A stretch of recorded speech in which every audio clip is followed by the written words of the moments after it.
your connection in Southern Oregon and Northern California. This is News 10 at 6. Good evening, I'm Rick Tillery. I'm Trish Close. Thanks for joining us tonight. A labor shortage this year made pear harvest a tough job in the Rogue Valley.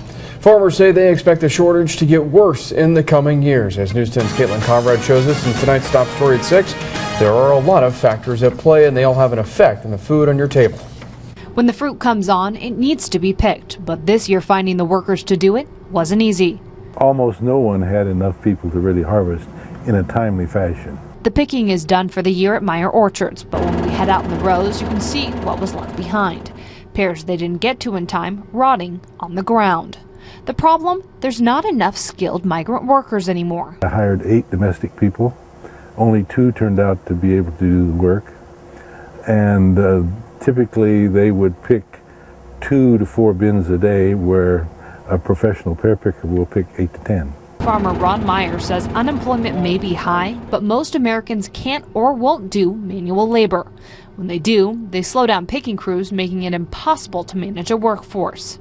I like to really keep eye on them, make sure that they don't going to get hurt by not setting the ladder in the proper way. Roy Madina is Meyer's foreman. He's been working the rows for 36 years. He says when they hire domestic workers, they're not only slow, but if they fall off the ladder, it can cost the farm tens of thousands of dollars. Taking a big risk, for the little bit of a job they're doing. Madina says there are a few reasons the professional picker pool is so small. One, more enforcement on the border. Another, the Reform Act of 1986, when more people became residents and had to find full-time jobs. But he says there could be a solution. I think a gas program be something very ideal for this industry. He says that way people could come and go easily with the work year-round, because even though harvest is done, there's still jobs to be completed.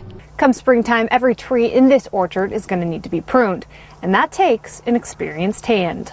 To get it all done, Meyer says there needs to be incentives for young people because many professional pickers are getting older. The youngest on the crew is 20, and Madina says that brings some hope. I'm happy because there's still people learning what need to be learned in this area. Covering your news and talent, Caitlin Conrad, News 10. Some of the fruit picked too late this year will have to be sold fast because Meyer says it's too mature to last on the shelves for very long. Another factor draining the labor force was this year's fire season. Workers say a lot of seasonal crews stayed late fighting fires across the country.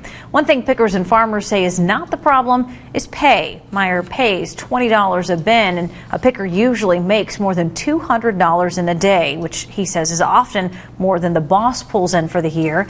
Meyer also says while there are guest worker programs, they're very expensive, and processing applications often take so long the pickers don't arrive in time for the crop.